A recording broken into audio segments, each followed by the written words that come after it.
जय श्री कृष्णा। राधे राधे। आज आप लोग सुनेंगे शुक्रवार संतोषी माता की व्रत कथा। शुक्रवार के दिन माँ संतोषी का व्रत पूजन किया जाता है। इस पूजा के दौरान माता की आरती पूजन तथा अंत में माता की कथा सुनी जाती है।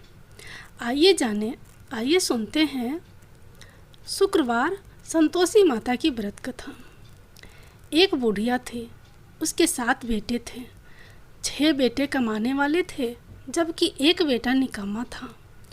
बुढ़िया 6 बेटों की रसोई बनाती, भोजन कराती और उनसे जो कुछ भी जूठन बच जाती वह 7वें बेटे को दे देती थी।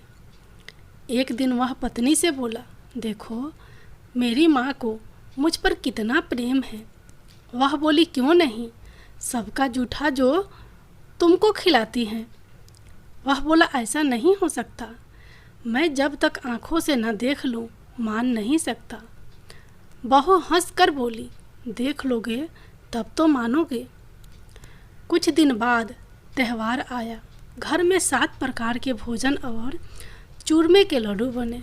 वह जांचने को सिर दुखने का बहाना कर पतला वस्त्र सिर पर ओढ़े रसोई घर में सो गया। वह कपड़े में से सब देखता रहा। 6 भाई भोजन करने आए। उसने देखा माँ ने उनके लिए सुंदर आसन बिछा नाना प्रकार की रसोई परोसी और आग्रह करके उन्हें जमाया। वह देखता रहा। 6 भोजन करके उठे, तब माँ ने उनकी जूठी थालियों में से लड्डुओं के टुकड़े उठाकर एक लड्डू बनाया। जूठन साफ कर बुढ़िया माँ ने उसे पुकारा, बेटा 6 भाई भोजन करके चले गए, अब तू ही बाकी है, उठ जा, तू कब भोजन करेगा। वह कहने लगा, माँ मुझे भोजन नहीं करना, मैं अब परदेश जा रहा हूँ। माँ ने कहा, कल जाता हो तो आज चला जा। वह बोला, हाँ आज ही जा रहा हूँ। यह कहकर वह घर से निकल गया। चलते समय पत्नी की याद आ गई। वह गौशाला में कंडे यानी उपले थाप रही थी। वहाँ जाकर बोला, हम जावें परदेश, आवेंगे कुछ काल, तुम रहियो संतोष से धर्म अपनो पाल। वह बोली, जाओ पिया आनंद से, हमारो सोच हटाए, राम भरोसे हम रहे, ईश्वर तुम्हें सहाय। 2 निशानी आपन देख धारू में धीर, सुधी मति हमारी बिसारियो, रखियो मन गंभीर। वह बोला, मेरे पास तो कुछ नहीं है, यह अंगूठी है सो ले लो और अपनी कुछ निशानी मुझे दे दो। वह बोली, मेरे पास क्या है, यह गोबर भरा हाथ है। यह कहकर उसकी पीठ पर गोबर के हाथ की थाप मार दी। वह चल दिया। चलते चलते दूर देश पहुंचा। वहाँ एक साहूकार की दुकान थी, जहाँ जाकर कहने लगा, भाई मुझे नौकरी पर रख लो। साहूकार को ज़रूरत थी। बोला, रह जा। लड़के ने पूछा, तनख्वाह क्या दोगे। साहूकार ने कहा, काम देख कर दाम मिलेंगे। साहूकार की नौकरी मिली। वह सुबह 7 बजे से 10 बजे तक नौकरी पर जाने लगा। कुछ दिनों में दुकान का सारा लेन देन, हिसाब किताब, ग्राहकों को माल बेचना, सारा काम करने लगा। साहूकार के 7-8 नौकर थे। वे सब चक्कर खाने लगे। यह तो बहुत होशियार बन गया। सेठ ने भी काम देखा और 3 महीने में ही उसे आधे मुनाफे का हिस्सेदार बना लिया। वह कुछ वर्ष में ही नामी सेठ बन गया और मालिक सारा कारोबार उस पर छोड़कर चला गया। पति की अनुपस्थिति में सास का अत्याचार बढ़ने लगा। इधर उसकी पत्नी को सास ससुर दुख देने लगे। सारी गृहस्थी का काम करा के उसे लकड़ी लेने जंगल में भेजते। इस बीच घर के आटे से जो भूसी निकलती उसकी रोटी बनाकर रख दी जाती और फूटे नारियल की नरेली में पानी। एक दिन वह लकड़ी लेने जा रही थी कि रास्ते में बहुत सी स्त्रियां संतोषी माता का व्रत करती दिखाई दी। वह वहाँ खड़ी होकर कथा सुनने लगी और पूछा, बहनों, तुम किस देवता का व्रत करती हो और उसके करने से क्या फल मिलता है? यदि तुम इस व्रत का विधान मुझे समझा कर कहोगे तो मैं तुम्हारा बड़ा एहसान मानूंगी। तब उनमें से एक स्त्री बोली, सुनो बहन, यह संतोषी माता का व्रत है। इसके करने से निर्धनता दरिद्रता का नाश होता है और जो कुछ मन में कामना हो सब संतोषी माता की कृपा से पूरी होती है। तब उसने उससे व्रत की विधि पूछी। वह भक्तिन स्त्री बोली, 1.25 आने का गुड़ चना लेना, इच्छा हो तो 5.25 आने का लेना या 1.25 रुपये का भी, या सहूलियत के अनुसार लाना। बिना परेशानी और श्रद्धा व प्रेम से जितना भी बने पड़े सवैया लेना। प्रत्येक शुक्रवार का निराहार रहकर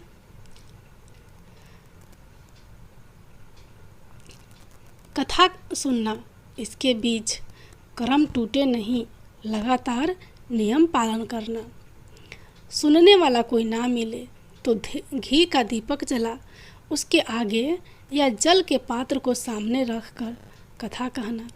जब कार्य सिद्ध ना हो नियम का पालन करना और कार्य सिद्ध हो जाने पर व्रत का उद्यापन करना। 3 मास में माता फल पूरा करती हैं। यदि किसी के ग्रह खोटे भी हो तो भी माता वर्ष भर में कार्य सिद्ध करती हैं। फल सिद्ध होने पर उद्यापन करना चाहिए, बीच में नहीं। उद्यापन में 2.5 सेर आटे का खाजा तथा इसी परिणाम से खीर तथा चने का साग करना। 8 लड़कों को भोजन कराना। जहाँ तक मिले देवर जेठ भाई बंधु के हो, ना मिले तो रिश्तेदारों और पास पड़ोसियों को बुलाना। उन्हें भोजन करा यथाशक्ति दक्षिणा देना। माता का नियम पूरा करना। उस दिन घर में खटाई नहीं खाना चाहिए। यह सुन बुढ़िया के लड़के की बहू चल दी। रास्ते में लकड़ी के बोझ को बेच दिया और उन पैसों से गुड़ चना ले माता के व्रत की तैयारी करी। आगे चली और सामने मंदिर देखकर पूछने लगी, यह मंदिर किसका है? सब कहने लगे, संतोषी माता का मंदिर है। यह सुनकर माता के मंदिर में जाकर चरणों में लौटने लगी। दिन हो विनती करने लगी, मैं निपट अज्ञानी हूँ, व्रत के कुछ भी नियम नहीं जानती। मैं दुखी हूँ, हे माता जगत जननी, मेरा दुख दूर कर, मैं तेरी शरण में हूँ। माता को दया आई। एक शुक्रवार बीता कि दूसरे को उसके पति का पत्र आया और तीसरे शुक्रवार को उसका भेजा हुआ पैसा आ पहुँचा। यह देख जेठ जेठानी मुँह सिकोड़ने लगे। लड़के ताने देने लगे। काकी के पास पत्र आने लगे, रुपया आने लगा। अब तो काकी की खातिर बढ़ेगी। बेचारी सरलता से कहती, भैया कागज आवे रुपया आवे, हम सब के लिए अच्छा है। ऐसा कहकर आंखों में आंसू भरकर संतोषी माता के मंदिर में आ मातेश्वरी के चरणों में गिरकर रोने लगी। माँ, मैंने तुमसे पैसा कब मांगा है? मुझे पैसे से क्या काम है? मुझे तो अपने सुहाग से काम है। मैं तो अपने स्वामी के दर्शन मांगती हूँ। तब माता ने प्रसन्न होकर कहा, जा बेटी, तेरा स्वामी आएगा। यह सुनकर खुशी से बावली होकर घर में जा काम करने लगी। अब संतोषी माँ विचार करने लगी, इस भोली पुत्री को मैंने कह तो दिया कि तेरा पति आएगा, लेकिन कैसे आएगा? वह तो इसे सपने में भी याद नहीं करता। उसे याद दिलाने को मुझे ही जाना पड़ेगा। इस तरह माताजी उस बुढ़िया के बेटे के पास जा सपने में प्रकट हो कहने लगी, साहूकार के बेटे सो रहा है या जगता है? वह कहने लगा, माता सोता भी नहीं जागता भी नहीं हूँ, कहो क्या आज्ञा है? माँ कहने लगी, तेरे घर बार कुछ है कि नहीं? वह बोला, मेरे पास सब कुछ है, माँ बाप है, बहू है, क्या कमी है? माँ बोली, भोले पुत्र, तेरी बहू घोर कष्ट उठा रही है। तेरे माँ बाप उसे परेशानी दे रहे हैं। वह तेरे लिए तरस रही है, तो उसकी सुध ले। वह बोला, हाँ माता जी, यह तो मालूम है, परंतु जाऊं तो कैसे?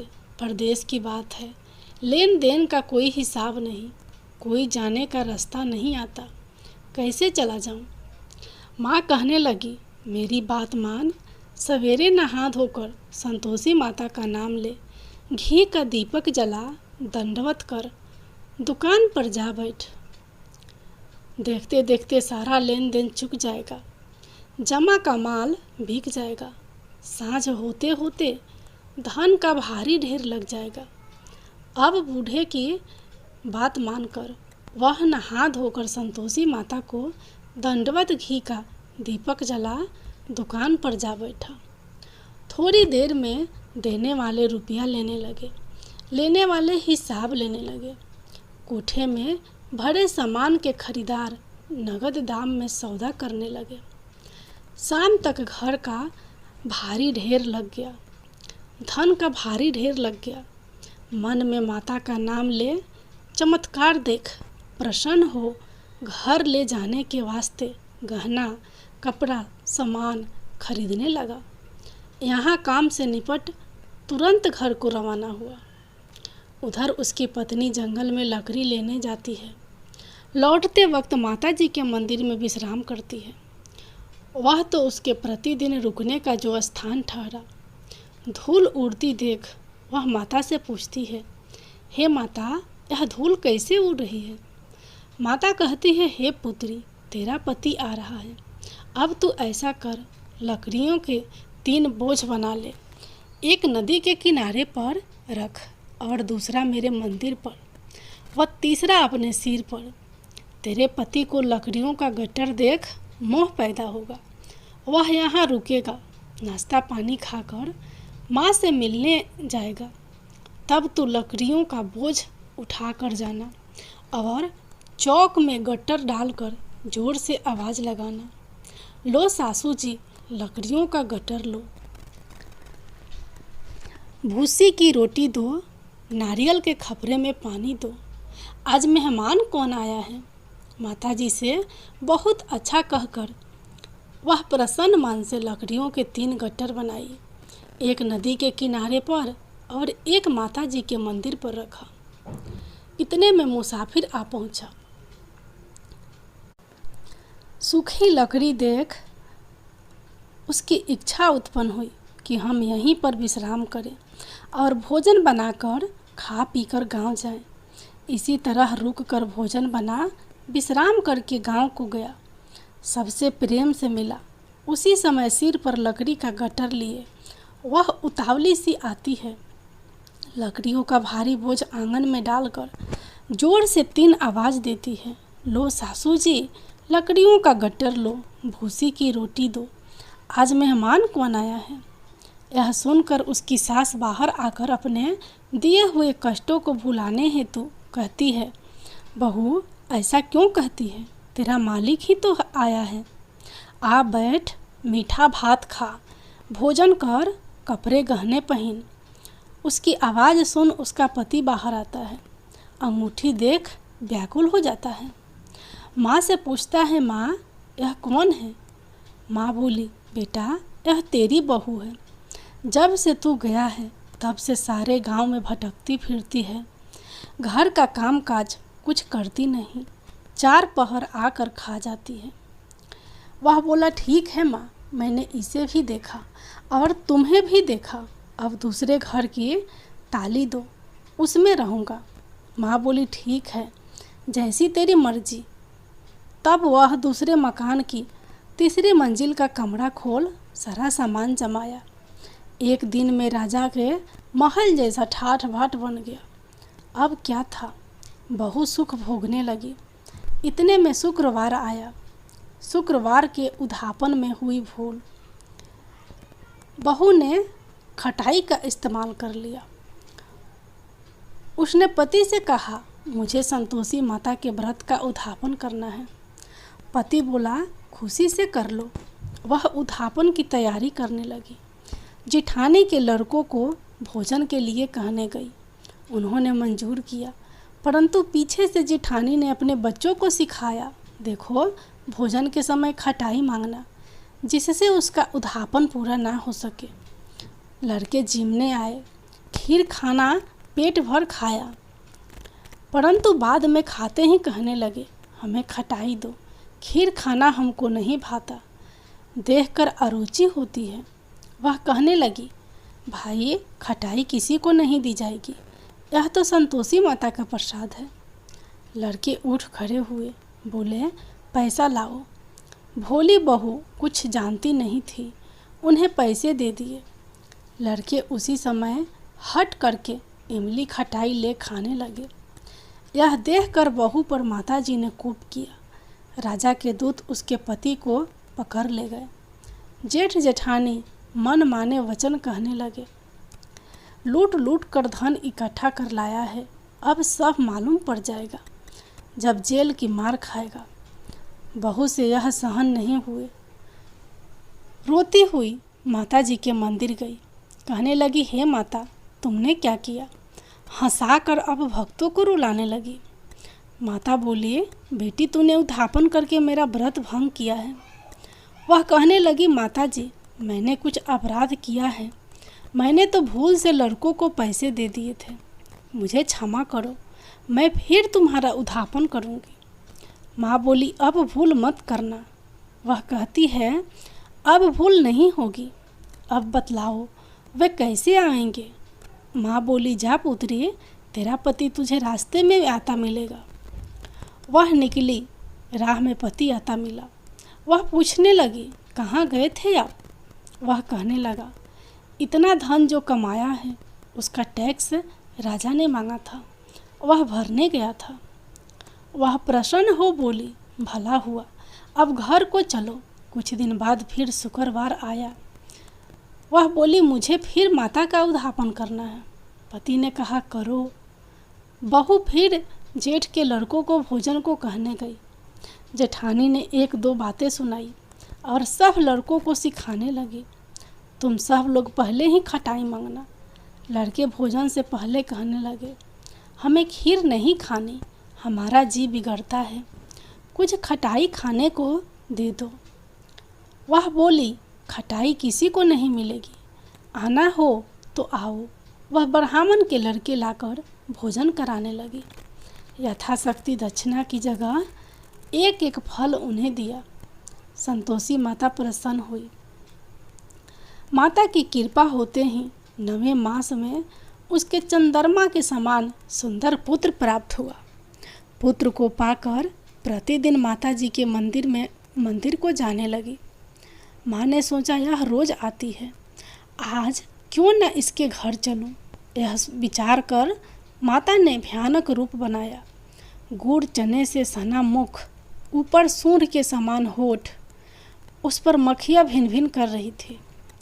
देहली पर पैर रखते ही उसकी सास चिल्लाई, देखो रे कोई चुड़ैल डाकिन चली आ रही है, लड़कों इसे भगाओ, नहीं तो किसी को खा जाएगी। लड़के भगाने लगे, चिल्लाकर खिड़की बंद करने लगे। बहू रोशनदान में से देख रही थी। प्रसन्नता से पगली बन चिल्लाने लगी, आज मेरी माता जी मेरे घर आई हैं। वह बच्चे को दूध पीने से हटाती है। इतने में सास का क्रोध फट पड़ा। वह बोली, क्या उतावली हुई है? बच्चे को पटक दिया। इतने में माँ के प्रताप से लड़के ही लड़के नजर आने लगे। वह बोली, माँ, मैं जिसका व्रत करती हूँ यह संतोषी माता है। सबने माता जी के चरण पकड़ लिए और विनती कर कहने लगे, हे माता, हम मूर्ख हैं, अज्ञानी हैं, तुम्हारे व्रत की विधि हम नहीं जानते। व्रत भंग कर हमने बड़ा अपराध किया है।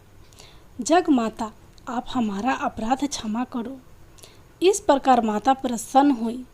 बहू को प्रसन्न हो जैसा फल दिया वैसा माता सबको देना। जो पढ़े उसका मनोरथ पूर्ण हो, जो सुने उसका भी मनोरथ पूर्ण हो। बोलो संतोषी माता की जय हो।